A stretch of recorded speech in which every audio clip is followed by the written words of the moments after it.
ஆதாமின் உலகத்தில் உள்ள இயற்கைக்கும் இயேசு கிறிஸ்துவனுடைய உலகத்தில் உள்ள இயற்கைக்கும் வித்தியாசம் இருக்கு. பூமி ஒரு பூமி தான். ஆதாம் பூமியை கெடுத்து போட்டான். இயேசு கிறிஸ்துவனுடைய உலகம் சரி செய்தது. ஆதாமின் உலகம் வேறு, இயேசு கிறிஸ்துவ உலகம் வேறு. பூமியில இருக்கக்கூடிய உலகம் கலாச்சாரத்தை பத்தி பேசுறேன். அப்போ ஆதாமுக்குரிய சில ஆசீர்வாதங்களையும் வச்சிருக்கிறாரு. அதனாலதான் இயற்கையை ஆண்டவர் தள்ளி விட்டாரு. ஆதாம் விழுந்த உடனே அவனை தள்ளி விட்டாரு. புரியுதா? கடவுள் அன்புள்ளவர், புரிந்து கொள்ளணும். ஆனா விஷயம் என்னன்னா, அடிமைக்குரிய ஆசீர்வாதம் தான் அவங்களுக்கு வரும். அதை பார்த்த உடனே கன்ஃபியூஸ்ட் ஆயிடக்கூடாது. நான் எதுக்கு சொல்ல, இதை வச்சு நம்ம என்ன நினைக்கணும்னா, அவன் அடிமையா இருந்தாலும் அவன் மீது அன்பு கூறுகிறார் என்று சொல்லுங்க. அல்லேலூயா. ஏன் தெரியுமா? அவனை பிள்ளையாக்கும்படிக்கு. அல்லேலூயா. சொல்லுங்க, ஏன் தெரியுமா? சொல்லுங்க, ஏன் தெரியுமா? அவனை பிள்ளையாக்கும்படிக்கு. அடிமையா இருந்தாலும், even though he is a slave, God loves him because in order to make him son from slave. அல்லேலூயா. ஓ நல்ல கடவுள். அதான் தம்பி கார்த்திகிட்ட பேசினேன். கடவுள் எவ்வளவு நல்லவர் பாரு. கடவுளை அறியாதவங்க ஒரு அந்த சிஸ்டமேட்டிக்கை புரிஞ்சிக்கும் பொழுது, சிஸ்டமேட்டிக்னு ஒண்ணு இருக்கு இல்லையா? இப்படிதான் குழந்தை பிறக்கும், இப்படிதான் இதுல குறைபாடு இருந்ததுன்னா இப்படி ஒரு சொல்லிட்டு ஒரு சிஸ்டமேட்டிக், அது பேர் தான் இயற்கைன்னு சொல்றாங்க. அப்ப ஆதாம் உலகத்துக்கு அடுத்த இயற்கையில ஒரு ஆசீர்வாதம் இருக்கு. அது அடிமையின் ஆசீர்வாதம். அதுக்கு ஒரு லெவல் உண்டு. அந்த ஆசீர்வாதத்தை ஏன் கடவுள் அவனுக்கு கொடுத்திருக்கிறாருன்னா, எப்படியாவது காணாமல் போன என்னுடைய மகன் வந்துட மாட்டானா? ஏற்கனவே அது கொடுத்ததே பிளான் பண்ணிதான். ஜீசஸ் அனுப்பணும்னு சொல்லிட்டு பிளான் பண்ணிதான் அவர் என்ன பண்ணாரு? இயற்கையை தள்ளி விட்டார். காணாமல் போன என் மகன் வந்துட மாட்டானா? அடிமையா இருக்கிற என் மகன் வந்துட மாட்டானா? அடிமை என்று சொன்னா அவனே he made himself a slave. No, God made him slave. You understand? அப்போ அடிமையா இருக்கிறானே, ஆதாமின் உலகத்துல சிக்கி இருக்கிறானே, இவனை எப்படியாவது விடுவிக்கணும். காணாமல் போன ஆடுகளை அவனை பார்க்கிற. அல்லேலூயா. எவ்வளவு நல்ல தேவன், எவ்வளவு அன்புள்ள கடவுள். நீங்க இந்த அன்பை புரிஞ்சுக்கிட்டீங்கன்னா உங்க வாழ்க்கையில அந்த மாம்சம் ஒண்ணு இருக்குல்ல, அது விளையாடாது. உங்க வாழ்க்கையில மாம்சம் விளையாடுறது காரணம் என்னன்னா, கடவுளுடைய அன்பை நீங்க புரிஞ்சுக்கல. You don't understand. As you don't understand, you are not able to obey for God's commandment or God's love. கற்பனை தான் அன்பு, வேற ஒண்ணும் கிடையாது. கற்பனை தான் அன்பு. எல்லாம் சொல்லுங்க, கற்பனை தான் அன்பு, அன்புதான் கற்பனை. என்னிடத்தில் அன்பா இருந்தால் என்றாரு, என் கற்பனைகளை ஒரு அலையில சொல்லுங்க. என்னிடத்தில் அன்பா இருந்தால் என் கற்பனைகளை கை கொள்ளும். எவ்வளவு நல்ல ஒரு கற்பனை தான் அன்பு. நீங்க பெருசா நினைச்சிடாதீங்க. அன்புதான் கற்பனை. அவர் என்ன விரும்புறாரு அப்படின்னா, ரெண்டு காரியத்தை விரும்புறாரு. அவர் என்ன விரும்புறாரு? ரெண்டு காரியத்தை விரும்புறாரு. வெளியே இருக்கக்கூடிய மக, அடிமையா இருக்கிற மக உள்ள வரணும். அல்லேலூயா. அடிமையா இருக்கிற மக உள்ள வரணும்.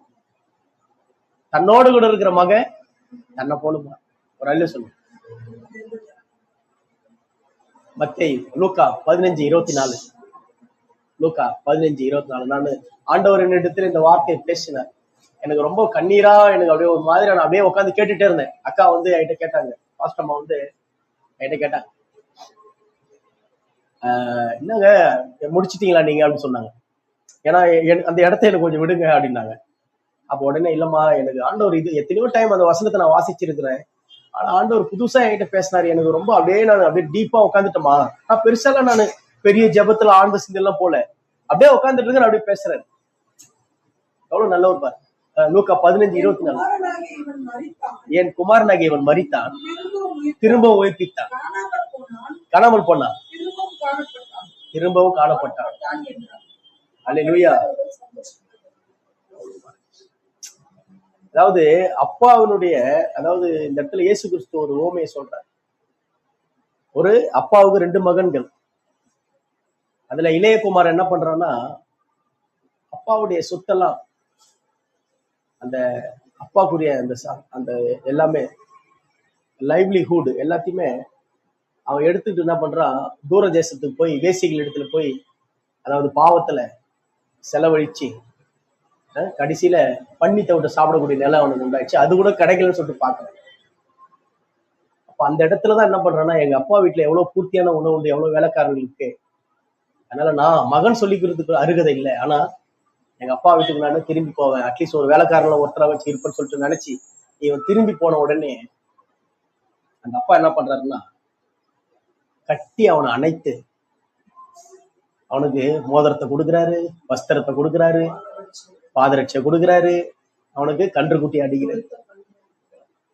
எவ்வளவு நல்ல தகப்பன்னு பாருங்க. இத வெளியிருந்து பார்க்கக்கூடிய ஆட்கள் எப்படி இருக்குன்னா, ரொம்ப பைத்தியகாரத்தனமா இருக்குது, கோபமா இருக்குது. அதாவது பரலோக ராஜ்யம் என்று சொன்னாவே நல்லா புரிஞ்சுக்கோங்க, மனம் திரும்புதலை வலியுறுத்துகிறது. அந்த மனம் திரும்புதல் என்பது it depends upon God's love or father's love is the right. Father's love, அப்பாவுடைய அன்புல நீங்க என்னைக்கு வரையில அன்னைக்கு ரிப்பண்டன்ஸ் ஆட்டோமேட்டிக்கா வரும். இந்த காரியத்திலிருந்து விடுதலையா முடியல. நானு அவ்வளவு சொன்னேன். நானு ஒரு கடவுளா மனுஷனான்னு சொல்லிட்டு வரும்பொழுது நீ என்ன பண்ணணும், கடவுளா மனுஷன்ற கட்டில கடவுளா உறவான்னு சொல்லிட்டு பார்க்கும் பொழுது நீ என்ன பண்ணணும்னா, you have to decide God alone. You do not decide man. Never and ever. Never and ever. ஒருபோதும் ஒரு காலம் என்ன பண்ணக்கூடாது, நீங்க செலக்ட் பண்ணவே கூடாது மனுஷனை. கடவுளா பணமா, கடவுளா உறவா, கடவுளா படிப்பா, எதுவா இருந்தாலும் நீங்க என்ன கடவுளை செலக்ட் பண்ணீங்கன்னா, நான் ஒரு ரகசியத்தை சொல்றேன், கடவுளை செலக்ட் பண்ணா நீங்க எதை இழக்க ரெடியா இருக்கீங்களோ அது உங்களுக்கு கிடைச்சிடும். அல்லேலூயா. அதுக்குதான் சொல்லுவேன், என் வாயிலிருந்து ஒரு வார்த்தை உங்களுக்கு வருதுன்னு சொன்னா உடனே அதை அது ஜீவனை போல அதை என்ன பண்ணுங்க, அதை பாவித்து அதை என்ன பண்ண நிறைவேற்றுன்னு சொல்லுங்க. ஏன்னா அவங்க வாழ்க்கை அதுலதான் இருக்கு. கிட்ட சொன்ன ஆராதனை நேரத்தை நம்ம என்ன பண்ணக்கூடாது, அலட்சியப்படுத்தக்கூடாது. ஏன்னா இன்னைக்கு உன்னுடைய ஆசீர்வாதத்தை பத்தி பேசுவோம், அந்த வருடத்தினுடைய பிகினிங் அப்படி சொன்னேன். அவர் என்ன பண்றாரு, எனக்கு உறவு தான் முக்கியன்ற மாதிரி வேற வழி இல்லை, பலவீனத்துல என்ன பண்றாங்க, கடந்து போயிட்டாங்க. எதுக்கு நான் சொல்றேன்னா, நான் ரொம்ப வருத்தப்பட்டேன். அதுக்காக நான் ரொம்ப வருத்தப்பட்டேன். ஏன்னா ஒரு ஊழியக்காரன், நான் வாயை திறந்து உனக்கு சொல்றேன், டெசிஷன் இதுதான் சொல்லிடுறேன், இதே சொல்லிடுறேன், இல்லப்பா இதுல போனோம்னா இது தப்பு, உனக்கு பிரச்சனை உண்டாகும், இதுல போனா உனக்கு ஆசீர்வாதம் சொல்லி ஒரு காரியத்தை நான் வாயை திறந்து சொல்லிய பிறகு கூட அதை விலக்கி சொல்லியும் கூட உங்களால கீழ்ப்படிய முடியல. எனக்கு ரொம்ப வருத்தமா இருக்கு. ஏன்னா நீங்க அந்த அளவுக்கு தேவனுடைய அன்பு புரிஞ்சுக்கணும்னு அர்த்தம். அதனாலதான் you are not able to obey. கீழ்ப்படிதல் என்பது தேவனுடைய அன்புல இருந்தா வரும். நேசிச்சாதான் கை கொள்ள முடியும். அல்லேலூயா. If you love alone, if you love him alone, you can keep. அப்போ அங்க என்ன இருக்குன்னா, ஒரு இன்சஃபிஷியன்ட் இருக்கு அந்த இடத்துல. அந்த லவ்ல, கடவுளுக்கு உங்களுக்கு இருக்கக்கூடிய அந்த லவ்ல எப்படி இருக்குன்னா, ஒரு இன்சஃபிஷியன்ட் இருக்கு. கடவுள் உங்களை பரிபூர்ணமா நேசிக்கிற பொழுது, உங்களை என்னையும் நம்ம பரிபூர்ணமா நேசிக்கிறதானே நீதி. அவர் பரிபூர்ணமா நம்ம நேசிக்கும் பொழுது, நம்ம பரிபூர்ணமா நேசிக்கிறது நீதியா, இல்ல கொஞ்சம் குறைய அப்படி நேசிக்கலாமா? Perfectly. He loves us. Our Father in heaven loves us perfectly. Perfectly. And you and me also have to love him perfectly. Hallelujah. As he loves us. அவர் நேசிக்கிறது போல நாமும் நீங்களும் என்ன பண்ணணுமோ பர்ஃபெக்டா நேசிக்கணும். அதனால ஆண்டவர் விரும்புறது என்னன்னா, மனம் திரும்புதல் விரும்புறாரு. நீங்க மனம் திரும்பாம அப்பாவுடைய சொத்தை நீங்க வாங்குறதுனால ஒரு பிரோஜனம் கிடையாது. சுபாவத்தினால அவன் போய் வாங்கிட்டு போனான் எங்கர்சன். அவன் என்ன பண்ணான்? He has devoured livelihood of father completely. அவன் எல்லாத்தையும் என்ன பண்ணான்? வேஸ்ட் பண்ணிட்டான்.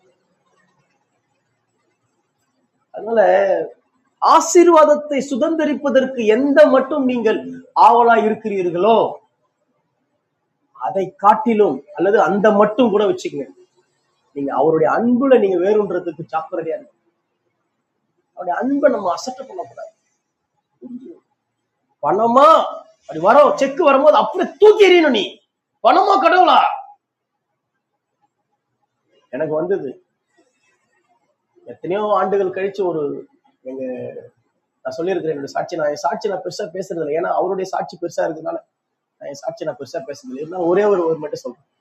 என்னுடைய அண்ணன், என்னுடைய அக்கா, எங்க அம்மா எல்லாருடைய உழைப்பும் என் மேல இருந்து என்னை வளர்த்து இந்த குடும்பத்தை நடத்தும் அப்படின்னு நினைச்சாங்க.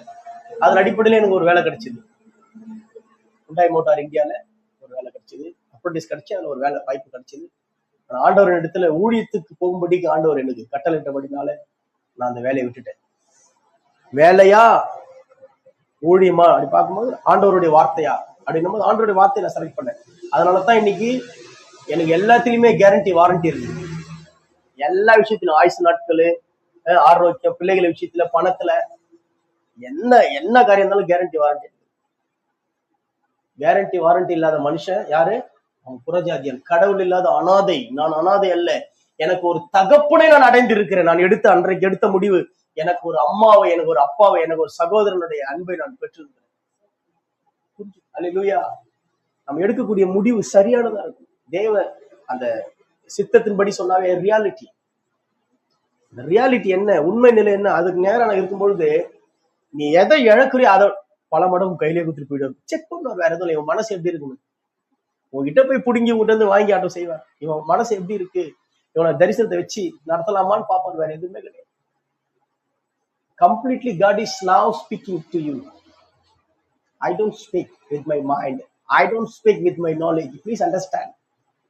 I don't want to speak even single word with my knowledge, with my technique and ideology. I hate it. I hate it completely as he hates. I hate it as he hates. மாம்சத்துக்கும் ஆவிக்கும் சம்பந்தம் இல்லையா? அவர் அது வெறுக்கிறார் மாம்சத்தை. எனக்கு மாம்சத்திலிருந்து ஒரு வார்த்தை எனக்கு போதும்னு சொன்னா I feel it is awkward. It is an awkward. தேவனுடைய அன்பை நீங்க ஆசீர்வாதத்தை சுதந்திரிக்கிறதுக்கு முன்னாடி, ஆசீர்வாதம் நல்லது, ஆனா நீங்க அன்பை சரியான முறையில நீங்க பெறாம சுதந்திரிக்கிறதுக்கு நேரம் நீங்க போனோம் அப்படின்னா அது புறஜாதியினுடைய வாழ்க்கை மாதிரிதான். புறஜாதியில நிறைய பேர் மிராக்கல் லெவல்ல இருப்பாங்க. நான் சொன்னேன் இல்லையா, மிராக்கல் லெவல்ல இருக்கும் நடக்கும். புறஜாதிகளுக்கு மிராக்கல் வரைக்கும் அவங்களுக்கு இதுதான். அவங்களோட நிறைய விஷயங்கள் அவங்க மிராக்கலாவே பெற்று இருப்பாங்க. ஆனா அவங்க லெவல் என்ன தெரியுமா, அவங்க அடிமை ஸ்தானத்துல தான் இருப்பாங்க. ஆனா நீங்களும் நானும் அடிமை ஸ்தானத்துல இல்லை, பிள்ளைகள் ஸ்தானத்துல இருக்கும். அல்லேலூயா. கட் பண்ணுப்பா.